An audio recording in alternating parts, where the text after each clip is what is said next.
السلام علیکم رحمۃ اللہ۔ آج انشاءاللہ ہم 15ویں پارے کا خلاصہ پڑھیں گے۔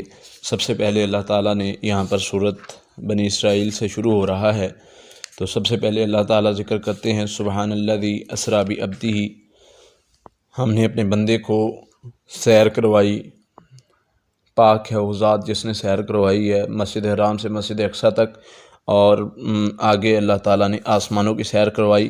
یہ ہجرت سے 1 سال قبل اللہ تعالیٰ نے جو ہے معراج کروائی، اور اس میں نبی صلی اللہ علیہ وسلم کو اللہ تعالیٰ فرماتے ہیں کہ ہم نے آپ کو کچھ نشانیاں دکھانی تھیں۔ ان میں کون سی نشانیاں تھیں؟ جنت جہنم دکھائی گئی اللہ کے نبی صلی اللہ علیہ وسلم کو، اور کچھ لوگوں کا انجام دکھایا گیا، کچھ تحفے دیے گئے، جیسے غیبت کرنے والوں کا انجام نبی صلی اللہ علیہ وسلم نے فرمایا میں نے دیکھا کچھ لوگ گوشت اپنا اتار رہے تھے، تو اس میں نبی صلی اللہ علیہ وسلم نے پوچھا، بتایا گیا کہ یہ لوگ غیبت کرتے تھے۔ پھر اسی طرح نبی صلی اللہ علیہ وسلم کو نماز کا تحفہ دیا گیا۔ پھر اسی طرح نبی صلی اللہ علیہ وسلم نے فرمایا کہ مجھے ایک انعام یہ بھی تھا دیا گیا کہ میری ساری امت کو جو ہے میری سفارش کو قبول کر لیا جائے گا، بخش دیا جائے گا، مگر وہ جو شرک کرنے والے ہو، یعنی شرک نہ کرنے والا اس کو اللہ تعالیٰ بخش دیں گے، کبیرہ گناہوں سے بچنے والے کو بخش دیں گے۔ پھر حضرت ابراہیم علیہ السلام سے ملاقات ہوئی، اور انہوں نے کہا کہ اپنی امت کو پیغام دیجئے گا کہ جنت کا پانی بہت میٹھا ہے، جنت کی زمین بڑی زرخیز ہے۔ تو یہ پیغامات دینے کے بعد یہاں پر ایک اور بات میں جو بہت اہم ہے شروع میں وہ ذکر کر دوں کہ اللہ تعالیٰ نے بعبدہ کا لفظ استعمال کیا ہے۔ تو کچھ لوگ کہتے ہیں کہ نبی صلی اللہ علیہ وسلم نور ہیں، بشر نہیں ہیں، اور اس لیے بشر آسمان پر نہیں جا سکتا، یہ ایک دلیل ہے۔ تو اللہ تعالیٰ فرماتے ہیں کہ بشر خود تو گیا ہی نہیں ہے، اس کو لے کر کون گیا؟ یہ دیکھیں سبحان الذی اسریٰ بعبدہ، اپنے بندے کو ہم نے سیر کرائی۔ دوسرا یہاں پر پوائنٹ کچھ لوگ بولتے ہیں کہ نبی صلی اللہ علیہ وسلم جسم کے ساتھ نہیں گئے، روح کے ساتھ ہی گئے ہیں، یعنی خواب کی صورت میں نبی صلی اللہ علیہ وسلم نے سارا کچھ اللہ تعالیٰ نے دکھایا۔ تو ایسی بات نہیں، بعبدہ جو ہے یہ جسم اور روح کے ساتھ بولا جاتا ہے۔ اور ویسے بھی یہ مشرکین کے لیے بڑا حیرت انگیز مسئلہ اسی لیے بنا تھا کہ نبی صلی اللہ علیہ وسلم جسم اور روح کے ساتھ گئے تھے۔ اگر اکیلی روح کے ساتھ یہ خواب میں گئے ہوتے، سیر کی ہوتی، تو کیا کسی کو ضرورت تھی ایشو کرنے کی؟ کہہ سکتے تھے کہ خواب کسی کو کچھ بھی آ سکتا ہے۔ خیر بہرحال بتانے کا یہاں پر مقصد یہی تھا کہ نبی صلی اللہ علیہ وسلم کو جسم اور روح کے ساتھ اللہ تعالیٰ نے سیر کروائی۔ پھر اللہ تعالیٰ ذکر کرتے ہیں بنی اسرائیل کا۔ بنی اسرائیل کو نے انبیاء پر ظلم کیا، کچھ ظلم کیے جس کی بنا پر جس کی وجہ سے اللہ تعالیٰ نے انہیں جو ہے وہ ایک آزمائش میں ڈالا۔ اللہ تعالیٰ فرماتے ہیں کہ جب انہوں نے ایسے ظلم زیادتیاں کی تو ہم نے ان پر جو ہے کچھ قوموں کو مسلط کر دیا، وہ قومیں ان پر چڑھ دوڑی اور انہوں نے ان کو جو ہے وہ کچل دیا۔ پھر ہم نے ان کو بلند کیا، دوبارہ ان کو جو ہے وہ طاقت دی، پھر انہوں نے سرکشی کی، تو پھر اللہ تعالیٰ فرماتے ہیں کہ اللہ تعالیٰ نے ان کو پکڑ لیا، قوموں کو اللہ تعالیٰ نے ان پر چڑھا دیا۔ تو اس لیے جو قوم بھی سرکشی کرتی ہے تو اللہ تعالیٰ اس کو پکڑ لیتے ہیں۔ پھر آگے اللہ تعالیٰ فرماتے ہیں یہ قرآن تمہارے لیے ہدایت ہے، سیدھا رستہ ہے، بشارت ہے، خوشخبری ہے، نیک اعمال کرنے والوں کے لیے ہے، تو اس کا ان کے لیے بہت بڑا اجر ہے۔ اور ساتھ ہی اللہ تعالیٰ نے انسان کی ایک جو ہے وہ بات بتا دی کہ انسان اللہ سے مانگتا ہے، اللہ تعالیٰ اس کو عطا کرتے ہیں، لیکن انسان جلدی کر جاتا ہے کبھی کبھی۔ اللہ تعالیٰ فرماتے ہیں وَيَدْعُ الْإِنسَانُ بِالشَّرِّ دُعَاءَهُ بِالْخَيْرِ وَكَانَ الْإِنسَانُ عَجُولًا۔ اللہ فرماتے ہیں کہ انسان کبھی جیسے خیر مانگتا ہے، اچھی دعائیں کرتا ہے، ویسے ہی کبھی بری دعا بھی کر دیتا ہے، اور انسان تو جلد باز ہے، یعنی اس کو پتہ نہیں ہوتا اس کے لیے بہتر ہے یا نہیں بہتر۔ جیسے اللہ تعالیٰ فرماتے ہیں سورہ بقرہ میں 30 پارے میں کہ کچھ چیزیں تمہارے لیے بہتر ہیں اور تم سمجھتے ہو ان کو ناگوار تمہیں گزرتی ہیں، تم اچھا نہیں سمجھتے، کچھ چیزیں تمہارے لیے بہتر نہیں، تم انہیں پسند کرتے ہو، اللہ جانتا ہے تم نہیں جانتے۔ تو یہاں پر اللہ تعالیٰ نے وہی چیز بیان کی ہے، کچھ چیز دعائیں ایسی ہیں کہ تم کرتے ہو جو تمہارے لیے بہتر نہیں ہیں، تم بری دعائیں کر جاتے ہو، جیسے اچھی دعائیں کرتے ہو ویسے بری دعائیں، اور انسان تو ہے ہی جو ہے اللہ فرماتے جلد باز ہے۔ پھر اسی طرح اللہ تعالیٰ نامہ اعمال کے حوالے سے بتاتے ہیں کہ نامہ اعمال ہمیشہ نامہ اعمال جب قیامت کے دن دیے جائیں گے کچھ لوگوں کو سیدھے ہاتھ میں، اور اللہ فرماتے ہیں کہ ہر چیز جو ہے وہ لکھی ہوئی ہے کتاب میں، کیسے کس کا نامہ اعمال کس کو کدھر ملنا ہے اور کس طرح ملنا ہے۔ اور کچھ لوگ اس دن خوش ہوں گے جن کو سیدھے ہاتھ میں نامہ اعمال ملے گا، جیسے دوسرے آیات میں اللہ تعالیٰ نے ذکر کیا ہے کہ جن کو سیدھے ہاتھ میں یعنی رائٹ ہینڈ میں نامہ اعمال ملے گا وہ کامیاب ہے، جس کو الٹے ہاتھ میں ملے گا وہ ناکام ہے۔ اور اللہ تعالیٰ ادھر دنیا کے لیے کچھ لوگوں کا ذکر کرتے ہیں کہ کچھ لوگوں نے دنیا کی زندگی کو سب کچھ بنا لیا، تو دنیا کی زندگی کا جو کوئی ارادہ رکھتا ہے آخرت میں اس کا کوئی نہیں ہے۔ جیسے سورہ بقرہ میں اللہ تعالیٰ فرماتے ہیں جو لوگ کہتے ہیں کہ ہمارے لیے صرف اللہ ہمیں دنیا عطا کر، دنیا عطا کر، اللہ فرماتے ہیں ان کا آخرت میں کچھ نہیں ہے۔ جو لوگ کہتے ہیں ربنا آتنا فی الدنیا حسنۃ وفی الآخرۃ حسنۃ وقنا عذاب النار، اللہ ہمیں دنیا بھی عطا کر آخرت بھی عطا کر، تو ہم انہیں آگ سے بچا لیتے ہیں، آخرت میں بہتر بدلہ دیتے ہیں، یہی لوگ اچھے ہیں، یہی لوگ سچے ہیں۔ تو ان کی اللہ نے تعریف بیان کی۔ پھر آگے اللہ تعالیٰ نے سورہ بنی اسرائیل میں کچھ چیزیں ذکر کی ہیں، ان کو میں آگے چل کے 15 احکام ہے وہ آگے چل کے انشاءاللہ بیان کریں گے۔ اللہ تعالیٰ فرماتے ہیں 15 احکام میں سب سے پہلا حکم جن چیزوں سے منع کیا گیا ان میں شرک ہے۔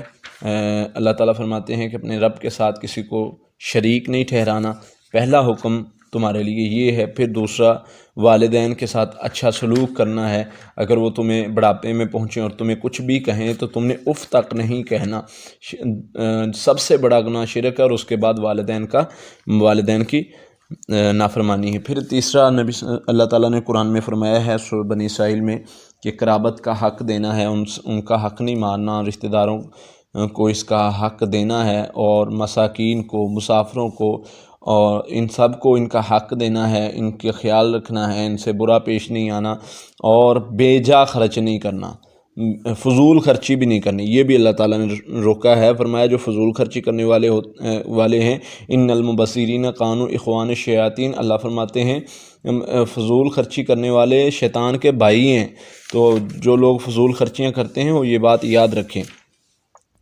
پھر اللہ تعالیٰ فرماتے ہیں کہ اولاد کو قتل نہیں کرنا، ولا تقتلوا اولادکم، رزق کی تنگی کی وجہ سے، پریشانی کی وجہ سے جو ہے اولاد کو قتل نہیں کرنا۔ آئے دن ہم نیوز سنتے ہیں جی فلاں نے اپنے بچوں سمیت قتل کر اپنے آپ کو خودکشی کر لی، تو اللہ تعالیٰ نے اس چیز سے منع فرمایا۔ اللہ فرماتے ہیں تمہارے ذمہ رزق ہے، رزق تمہیں بھی ہم دیتے ہیں، تمہاری اولادوں کو بھی رزق ہم ہی دیتے ہیں، تو اس لیے پریشان نہیں ہونا۔ پھر اسی طرح کبیرہ گناہوں سے روکا گیا ہے، اور زنا سے روکا گیا ہے۔ زنا میں اللہ تعالیٰ فرماتے ہیں وَلَا تَقْرَبُوا الزِّنَا، زنا کے قریب بھی نہیں جانا، کیونکہ یہ بہت بڑی بے حیائی ہے، اس کا بہت بڑا رستہ ہے، تو اس کے قریب بھی نہ جاؤ، اس کے جس طرف جو کام اس کی طرف زنا کی طرف لے جاتا ہو وہ بھی نہ کرو، اس سے بھی منع کیا گیا۔ پھر اسی طرح نبی صلی اللہ علیہ وسلم جو بندہ زنا کرتا ہے اس کا ایمان ختم ہو جاتا ہے، ایمان اس سے نکل جاتا ہے۔ اور پھر اسی طرح قتل کرنے سے جو ہے وہ منع فرمایا ہے اللہ تعالیٰ نے قرآن مجید میں، سورۃ بنی اسرائیل میں جو ہے وہ قتل کرنے سے منع فرمایا ہے۔ پھر آگے چل کے یتیموں کا مال اللہ تعالیٰ نے فرمایا وَلَا تَقْرَبُوا مال یتیم، یتیموں کے مال کے قریب نہ جاؤ، کیونکہ یتیم کے مال کے قریب اگر جانا بھی مطلب مال میں تمہارا کوئی حق بھی ہے تو اس میں اچھے طریقے سے جانا ہے، بہتر طریقے سے۔ اس سے مراد یہ ہے کہ جیسے بچے ہیں اگر وہ چھوٹے ہیں تو ان کے مال کو آپ لے سکتے ہو اپنی حفاظت میں، جب وہ جوان ہو جائیں تو ان کو دے سکتے ہو، تو یہ اچھا طریقہ ہے۔ پھر آگے اللہ تعالیٰ نے منع فرمایا ہے کس چیز سے، عہد کو پورا کرو، فرمایا بدگمانی نہ کرو، خود سے اپنی ہی مطلب باتیں نہ بنا لیا کرو، ہر بات کا، ہر چیز کا سوال ہوگا، ہر بات کا مکمل سوال لیا جائے گا، تم سے جواب لیا جائے گا، ماپ تول میں کمی نہ کرو۔ اور اسی طرح اکڑنے سے اللہ تعالیٰ نے منع فرمایا ہے۔ اللہ تعالیٰ فرماتے ہیں وَلَا تَمْشِ فِي الْأَرْضِ مَرَحًا، زمین میں اکڑ کے نہ چلو۔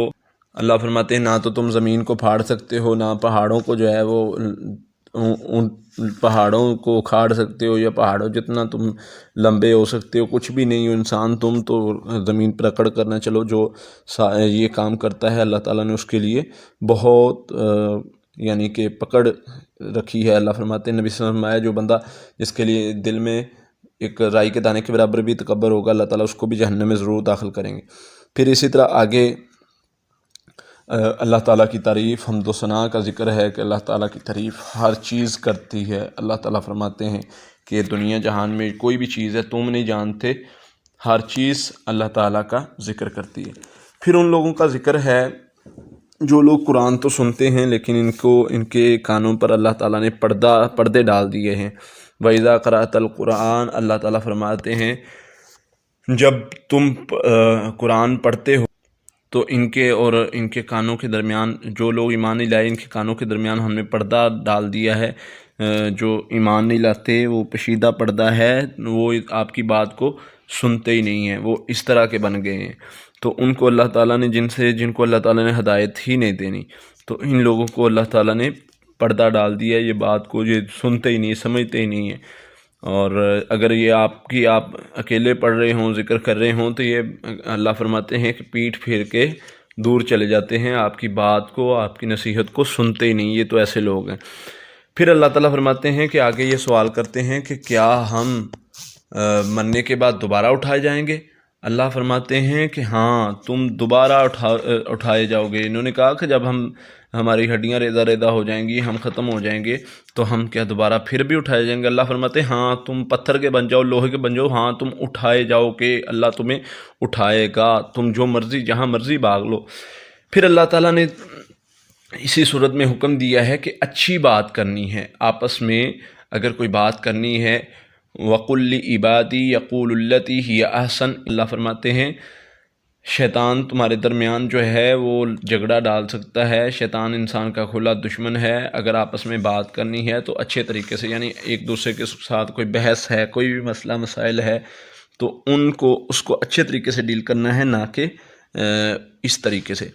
پھر اللہ تعالیٰ کچھ لوگوں کا ذکر کرتے ہیں یہاں پر سورۃ بنی اسرائیل میں، آیت نمبر 56 ہے، 56 نمبر آیت ہے، اس میں اللہ تعالیٰ ذکر کرتے ہیں، اللہ فرماتے ہیں کہ جن کو تم گمان کرتے ہو کہ وہ تمہاری تکلیف دور کر دیں گے، تم پکارتے ہو، یعنی کسی دربار پہ، کسی بت خانے پہ، اللہ فرماتے ہیں کہ تم پکارتے ہو اور انہیں کہتے ہو کہ وہ تمہاری تکلیف دور کر دیں گے، لیکن وہ تمہاری نہ تکلیف دور کر سکتے ہیں، نہ وہ اپنی تکلیف دور کر سکتے ہیں، نہ اس کو بدلنے والے۔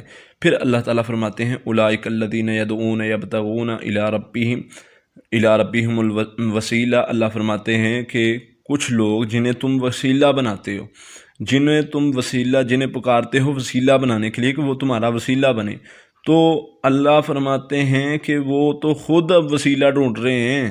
یہ قرآن پاک کی آیت ہے، آیت نمبر 57 ہے سورۃ بنی اسرائیل کی۔ اللہ فرماتے ہیں جن کو تم وسیلہ بناتے ہو وہ تو خود میری طرف وسیلہ ڈھونڈتے پھرتے ہیں۔ تو اس لیے اللہ تعالیٰ نے یہ بات واضح کر دی کہ وسیلہ کیسے یعنی لینا ہے، وہ آگے چل کے میں ذکر کرتا ہوں کہ وسیلہ کن چیز سے لیا جاتا ہے، وہ بھی اللہ تعالیٰ نے قرآن مجید میں ہی بتایا۔ پھر آگے اللہ تعالیٰ فرماتے ہیں وَإِذْ قُلْنَا لِلْمَلَائِكَةِ اسْجُدُوا لِآدَمَ فَسَجَدُوا إِلَّا إِبْلِيسَ، شیطان نے جب سجدہ کرنے سے انکار کر دیا، فرشتوں نے سجدہ کیا۔ اور یہاں پر اللہ تعالیٰ اس چیز کو واضح کرتے ہیں کہ شیطان نے کیوں انکار کیا تھا۔ اس نے ہم پیچھے بھی پڑھ چکے ہیں کہ اس نے اس وجہ سے انکار کیا تھا کہ یہ مٹی سے بنا ہوا ہے اور میں جو ہے وہ آگ سے بنا ہوا ہوں، تو میں اس کے لیے جو ہے وہ میں نہیں اس کو سجدہ کر سکتا، میں عظیم ہوں۔ پھر اسی طرح اس نے اللہ سے کہا تھا کہ میں اللہ ان کو گمراہ کروں گا، بہکاؤں گا، کبھی کس طریقے سے کبھی کس طریقے سے، اور میں جو یہاں پر ایک پوائنٹ ہے کہ میں ان کی اولاد میں حصے دار بنوں گا۔ تو اولاد میں حصے دار بننے سے مراد نبی صلی اللہ علیہ وسلم ہے جب تم بیوی کے پاس جاتے ہو اور پاس جانے کی دعا نہیں پڑھتے، یعنی کہ ہم بستری کی دعا نہیں پڑھتے، تو شیطان اس میں سبقت لے جاتا ہے، یعنی شیطان بھی شامل ہو جاتا ہے، تو اس لیے یہ لازمی کرنا چاہیے۔ اللہ تعالیٰ آگے چل کے فرماتے ہیں کہ فجر کی نماز کے حوالے سے یہاں پر ذکر ہے کہ فجر کی نماز کے بعد، فجر کی نماز میں کوئی بھی عمل ہے قرآن کا پڑھنا، وہ بہت زیادہ بہترین ہے، بہت زیادہ اللہ کے ہاں قابل قبول ہے۔ اقم الصلاۃ لدلوک الشمس الی غسق اللیل وقرآن الفجر ان قرآن الفجر کان مشہودا، اللہ فرماتے ہیں فجر کے وقت قرآن پڑھا جانا یہ اللہ کو بہت زیادہ، یعنی کہ رات کے وقت کی عبادت، صبح کی عبادت، اللہ کو یہ فجر کی عبادت بہت زیادہ پسند ہے۔ اور اسی طرح آگے اللہ تعالیٰ نے ایک آیت میں فرمایا ہے قل ربی، آپ کہیں ادخلنی مدخل صدق واخرجنی مخرج صدق واجعلنی من لدنک سلطانا نصیرا، اللہ مجھے داخل کر حق کے ساتھ، نکالنا حق کے ساتھ۔ نبی صلی اللہ علیہ وسلم جب بھی کسی بستی میں جاتے تو یہ پڑھتے، یہ دعا پڑھ لیا کرتے تھے۔ تو ہمیں بھی اگر ہم کسی بستی میں جائیں، یہ سورۃ بنی اسرائیل کی 80 نمبر آیت ہے، تو ہم بھی پڑھ سکتے ہیں۔ اللہ تعالیٰ سے بندہ کہتا ہے کہ مجھے سچائی کے ساتھ داخل کر، سچائی کے ساتھ نکالنا، اور سچے لوگوں کے ساتھ رکھنا، اور اپنی طرف سے کوئی میرا مددگار بنا۔ پھر آگے جو ہے وہ وَقُلْ جَاءَ الْحَقُّ وَزَهَقَ الْبَاطِلُ ان الباطل کان زہوقا، اللہ تعالیٰ فرماتے ہیں کہ جب حق آیا باطل بھاگ گیا۔ نبی صلی اللہ علیہ وسلم یہ آیات جو ہیں وہ تب پڑھ رہے تھے جب آپ بت گرا رہے تھے، خانہ کعبہ میں جو انہوں نے بت رکھے ہوئے تھے ان کو گرا رہے تھے۔ پھر اسی طرح آگے نبی صلی اللہ علیہ وسلم آگے اللہ تعالیٰ قرآن پاک کی ایک آیت بیان کرتے فرماتے ہیں کہ وَنُنَزِّلُ مِنَ الْقُرْآنِ مَا هُوَ شِفَاءٌ وَرَحْمَةٌ لِّلْمُؤْمِنِينَ وَلَا يَزِيدُ الظَّالِمِينَ إِلَّا خَسَارًا، قرآن کو ہم نے نازل کیا ہے، یہ شفا بھی ہے، رحمت بھی ہے، اور ظالموں کے لیے خسارہ بھی ہے، یعنی جو جادوگر جادو کرتے ہیں یا جو شیطان ہوتے ہیں، شیاطین ہوتے ہیں، تو ان کے لیے یہ خسارے کا باعث بھی بنتا ہے۔ ہم جب قرآن پڑھتے ہیں شیاطین پر، جادوگروں پر، تو اللہ تعالیٰ ان کو سزا دیتے ہیں، اللہ کی ان پر پکڑ ہوتی ہے۔ پھر آگے چل کے اللہ تعالیٰ فرماتے ہیں کہ یہ آپ سے سوال کرتے ہیں، یسألونک عن الروح، یہ آپ سے روح کے بارے میں سوال کرتے ہیں، آپ کہہ دیجئے روح میرے رب کا حکم ہے، اور آپ کو کچھ علم کے علاوہ زیادہ علم نہیں دیا گیا اس بارے میں، تو اس لیے ہمیں اس پر بحث کرنے سے روکا گیا ہے کہ روح کے بارے میں، روح کیا ہے اور کیا کیا کچھ لوگ سوال کرتے ہیں، تو اس کے بارے میں ہمیں روکا گیا ہے۔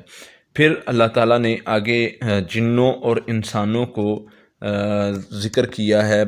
اللہ فرماتے ہیں کہ اللہ تعالیٰ نے ان کو چیلنج دیا ہے کہ بھئی جنوں انسانوں تم دونوں آپس میں مل جاؤ، جمع ہو جاؤ، اس جیسا قرآن بنا لو جیسا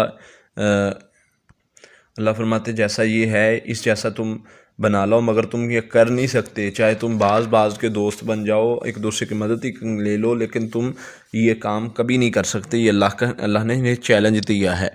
پھر آگے شروع ہوتی ہے، پھر آگے ایک آیت آتی ہے جس میں انسان کی اللہ تعالیٰ ایک بات بیان کرتے ہیں، ایک عادت بیان کرتے ہیں۔ اللہ تعالیٰ فرماتے ہیں کہ انسان کے پاس اگر اتنا مال بھی ہوتا کہ جتنا رب کے خزانے بھی اس کے پاس ہوتے، تو یہ بھی پھر بھی یہ خرچ نہ کرتا، اس ڈر سے کہ یہ کہیں ختم نہ ہو جائیں، جو ختم ہونے والے ہی نہیں ہیں۔ تو اللہ تعالیٰ فرماتے ہیں کہ یہ انسان تو ہے ہی شکرہ، ہے ہی بخیل انسان۔ اللہ تعالیٰ نے انسان کی ہر عادت کو بیان کیا ہے۔ پھر اللہ تعالیٰ فرماتے ہیں، وسیلے کی ہم پیچھے بات پڑھ کے آئے ہیں، یہاں پر اللہ تعالیٰ فرماتے ہیں قُلِ ادعوا اللَّهَ أَوِ ادعوا الرَّحْمَنَ أَيَّمَّا تَدْعُوا فَلَهُ الْأَسْمَاءُ الْحُسْنَى، اللہ کو اللہ پکارو، یا اللہ پکارو، یا رحمان پکارو، جو جس نام سے بھی تم پکارو گے یہ اس کے بہترین نام ہیں۔ تم اپنی دعاؤں میں، اپنی نمازوں میں، اپنی تہجد میں، اپنی دعاؤں میں ان ناموں سے پکارو گے تو اللہ تعالیٰ تمہاری دعا کو سن لے گا۔ جو اس صورت میں یہ چیز بڑی ایک اہم ہے کہ شروع بھی اللہ کے نام سے یہ صورت ہو رہی ہے، اللہ کی تعریف سے، اور ختم بھی آخری جو آیت ہے وہ بھی اللہ کی تعریف کے ساتھ، اللہ کی بادشاہت کے ساتھ گواہی دیتی ہوئی مکمل ہو رہی۔ پھر اسی طرح آگے صورت کہف شروع ہوتی ہے۔ اللہ تعالیٰ فرماتے ہیں بسم اللہ الرحمن الرحیم الحمدللہ الذی انزل علی عبدہ الکتاب ولم یجعل لہ عوجا، یہ تعریف اللہ تعالیٰ کی بیان ہوئی ہے کہ اللہ تعالیٰ نے اپنے بندے پر کتاب کو نازل کیا، اور اس میں بڑی خیر اللہ تعالیٰ نے اپنی بادشاہت بیان کی ہے، خیر ہے اس میں بہت۔ اور اسی طرح سورۃ کہف کے بارے میں فرمایا گیا کہ 2 جمعوں کے درمیان نور ہے، یہ ایک جمعے سے جو ہے وہ دوسرے جمعے کے درمیان تک جو بندہ جمعے کو دن نبی صلی اللہ علیہ وسلم پڑھا کرتے تھے، اس کو صحابہ پڑھا کرتے تھے، اور فرمایا جو پہلی 10 آیات اس کی یاد کر لے گا اللہ تعالیٰ اس کو دجال کے فتنے سے محفوظ کر دیں۔ پھر آگے اللہ تعالیٰ نے نبی صلی اللہ علیہ وسلم کو فرمایا ہے فَلَعَلَّكَ بَاخِعٌ نَفْسَكَ عَلَىٰ آثَارِهِمْ إِن لَّمْ يُؤْمِنُوا بِهَٰذَا الْحَدِيثِ آسَفًا، اگر یہ آپ کی بات نہ مانے تو کیا آپ اپنے آپ کو جو ہے وہ ہلاک کر لیں گے، اس غم سے آپ اپنے آپ کو ہلاک کر لیں گے اگر یہ آپ کی بات نہ مانے۔ اور آگے اللہ تعالیٰ فرماتے ہیں انا جعلنا ما علی الارض زینۃ لہا لنبلوہم ایہم احسن عملا، یہ ہم نے زمین بنائی ہے زینت کس لیے بنائی ہے؟ تاکہ تمہیں تو اللہ تعالیٰ چیک کرے، دیکھے کہ تم کون ہے جو اس کی بات کو مانتا ہے، کون ہے جو اس کی بات کو اللہ تعالیٰ فرماتے ہیں کہ یہ ہماری نشانی ہے، ہم چیک کرنے کے لیے زمین کو احسن خوبصورت بنایا ہے تمہیں آزمانے کے لیے۔ پھر آگے اللہ تعالیٰ صحابہ کہف کا ذکر کرتے ہیں۔ اللہ تعالیٰ فرماتے ہیں کہ تم نے صحابہ کہف کا ان غار والوں کا قصہ سنا ہے، پڑھا ہے، جن پر بادشاہ نے ان کا واقعہ کچھ اس طرح تھا کہ بادشاہ نے ایک بادشاہ تھا جو بت پرست تھا، اس نے ان پر ظلم کیا، یہ اللہ کو ماننے والے تھے اور وہ ان کو سزا دیتا تھا اس بات پر۔ یہ کچھ نوجوان تھے اور انہوں نے جب دیکھا کہ وہ اس بات پر ان کو یا تو قتل کر دے گا یا پریشان کرتا تھا، تو انہوں نے ہجرت کی اور ایک غار میں آ کے پناہ لے لی۔ اور اللہ تعالیٰ فرماتے ہیں کہ 309 سال یہ یہاں پر سوئے اور سورج ان کے گرد سے گزرتا تھا، اور اللہ تعالیٰ ان کی کروٹیں بدلتے رہے، اور ان کے ساتھ ایک کتا بھی تھا۔ پھر اللہ تعالیٰ نے انہیں اٹھایا اور اٹھا کر سچا کرنا تھا تاکہ یہ پتہ چلے کہ کون سچا ہے، اور لوگوں میں بھی بتانا تھا۔ تو جب وہ ایک کھانا لینے گیا اور اس کو بڑے یعنی چھپے لہجے میں مطلب بھیجا کہ تم نے جانا ہے اور امتحان سے جانا ہے، اگر ہم پکڑے گئے تو بادشاہ یا ہمیں دوبارہ لے جائے گا اپنے دین میں یا پھر ہمیں ظلم کرے گا۔ تو اللہ تعالیٰ فرماتے ہیں کہ انہیں علم ہی نہیں ہے کہ یہ کتنی دیر لیٹے ہیں، یہ اللہ کے ولی تھے، اللہ نے ان کو ولی کہا ہے، لیکن ان کو جب پوچھا گیا کتنی دیر لیٹے ہیں تو یہ کہتے ہیں یومن او بعض یوم، دن یا دن کا کچھ حصہ۔ تو ان کو اتنا ہی نہیں پتہ کہ یعنی کہ کتنی دیر لیٹے ہیں، تو یہ اللہ فرماتے ہیں اللہ بہتر جانتا ہے۔ پھر آگے جب ان کو بھیجا گیا، پتہ چلا آگے سارے معاملات، جب یہ جو ان کے پاس سکے تھے وہ لے کر گئے تو پتہ چلا کہ یہ تو بڑے پرانے ہیں، اور بادشاہ گزر گیا اور ان کے خطبے نکالے گئے، جو جیسے ہمارے کسی کو ڈھونڈنے کے لیے اشتہار بنائے جاتے ویسے اس دور میں بنائے جاتے تھے۔ ان سے پتہ چلا کہ یہ تو وہی لوگ ہیں جو اللہ پر ایمان لانے والے بادشاہ سے بغاوت کر کے نکلے ہوئے تھے۔ تو اللہ تعالیٰ نے ان کو جو ہے وہ کہاں پر رکھا، تو ان کو کہاں پر سلایا، اور پھر دوبارہ اللہ تعالیٰ نے ان کو جو ہے وہ زندگی دی۔ تو کچھ لوگوں کو یہ بھی بڑا اس وقت فتنہ تھا کہ لوگ کہتے تھے کہ کیسے اللہ تعالیٰ انسان کو مارنے کے بعد زندہ کرے گا، تو یہ اللہ تعالیٰ نے بھی معاملے کو واضح کرنا تھا، جو کہ لوگوں نے دیکھ کر آنکھوں سے واضح ہو گیا۔ پھر اللہ فرماتے ہیں کہ کچھ لوگ کہتے ہیں کہ 3 تھے، کچھ لوگ کہتے ہیں 4 تھے، کچھ لوگ کہتے ہیں 5 تھے، اور 6واں ان کا کتا ہے، کچھ کہتے ہیں 7 تھے، 8واں ان کا کتا ہے، کچھ کہتے ہیں۔ اللہ فرماتے ہیں اللہ ہی بہتر جانتا ہے کتنے تھے، تم تو بس ہوا میں تیر چھوڑتے ہو، تو تم اس بات پر بحث نہ کرو جس کا تمہیں علم نہیں ہے۔ پھر اللہ تعالیٰ نے اللہ کے نبی صلی اللہ علیہ وسلم کو فرمایا ہے کہ آپ اگر کوئی بھی بات بیان کریں تو اس میں لازمی یہ کہا کریں کہ انشاءاللہ، کیونکہ اللہ تعالیٰ نے اس بات سے روکا ہے، کیونکہ نبی صلی اللہ علیہ وسلم نے ایک بار سوال ہوا تو آپ نے فرمایا میں کل بتاؤں گا، تو وہی کتنے دن نہیں آئی تھی، تو نبی صلی اللہ علیہ وسلم پریشان ہوئے، تو پھر اللہ نے رہنمائی فرمائی کہ آپ نے جب بھی کوئی بات کرنی ہے تو کہنا ہے اللہ کے حکم سے میں کل بتاؤں گا، یہ نہیں کہنا کہ میں ویسے کل بتاؤں گا۔ تو صحابہ کا جو قصہ ہے یہ ہمارے لیے نشانی ہے بہت، اس میں اللہ تعالیٰ فرماتے ہیں کہ بہت سمجھنے والوں کے لیے، عقل رکھنے والوں کے لیے نشانیاں ہیں۔ اللہ تعالیٰ اس طرح اپنے بندوں کو حفاظت کرتا ہے۔ پھر آگے چل کے اللہ تعالیٰ مال اور اولاد کے بارے میں کچھ چیزیں بیان فرماتے ہیں۔ المال والبنون زینت الحیات الدنیا، اللہ فرماتے ہیں مال اور اولادیں، بیٹے جو ہیں یہ تو دنیا کی زندگی ہے، دنیا کی زینت ہے، باقی رہنے والی چیزیں نیکی اور ثواب ہے، وہ کام کرنے والے ہیں جو تمہیں لازمی کرنے ہیں، جو تمہیں کرنے چاہیے، وہ نیکی اور بہترین عمل ہے۔ پھر آگے اللہ تعالیٰ فرماتے ہیں ابلیس کے بارے میں، شیطان کے بارے میں، یہاں پر وہی حضرت آدم علیہ السلام کا واقعہ ذکر کر کے ایک بات جو یہاں پر مزید ایڈ کی اللہ تعالیٰ نے، وہ یہ ہے کان من الجن، اللہ فرماتے ہیں جنوں میں سے تھا۔ یہاں پر لوگوں کا اختلاف ہوتا ہے، کہتے ہیں جی کہ کوئی کہتے ہیں جو فرشتہ ہی تھا، کوئی کہتے جی کہ وہ یعنی کہ فرشتوں کا سردار تھا، اور اس میں بہت ساری باتیں بنی ہوئی ہیں۔ تو اللہ تعالیٰ نے یہاں پر بیان فرما دیا کہ وہ شیطان ابلیس جو تھا وہ جنوں میں سے تھا۔ تو آج بھی جو ہے وہ اس نے اللہ سے مہلت لی ہوئی ہے، اور سب کو لوگوں کو جو ہے وہ گمراہ کرنے کے لیے، پریشان کرنے کے لیے اپنی کوشش کرتا ہے۔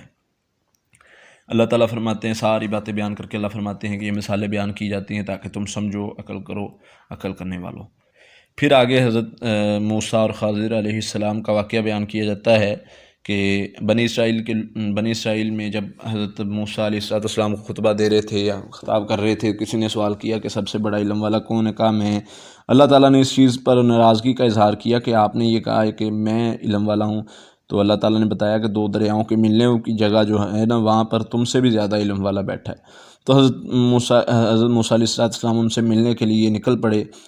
ساتھ میں حضرت یوشع بن نون جو ان کے خادم تھے وہ بھی ساتھ تھے۔ اللہ تعالیٰ نے مچھلی کی جو ہے نشانی دی کہ یہ مچھلی لے لو، اس کو اپنے ساتھ مطلب رکھ لو، اور وہ مچھلی جو ہے وہ نکل کے گر پڑے گی اس جگہ پر، وہ آپ کو ساتھ ملے گا۔ راستے میں یہ آرام کرنے کی جگہ پر لیٹے ہیں ایک چٹان کے ساتھ، تو وہاں پر مچھلی نکلی اور جا کر دریا میں جو ہے وہ اس نے اپنی جگہ بنا لی، اپنی مطلب ایک سرنگ ٹائپ جگہ بنا کے وہ داخل ہو گئی ادھر۔ تو یہ آگے نکلے تو حضرت موسیٰ علیہ السلام جب ایک جگہ پر رکے، کہا کھانا نکالو، تھکا دیا اس سفر نے۔ اللہ کے نبی صلی اللہ علیہ وسلم فرماتے ہیں کہ جب تک سفر اچھا تھا، یعنی کہ جہاں تک رکنا تھا تب تک نہیں تھکے، جب آگے نکلے ہیں سفر پھر تھکاوٹ ہوئی ہے۔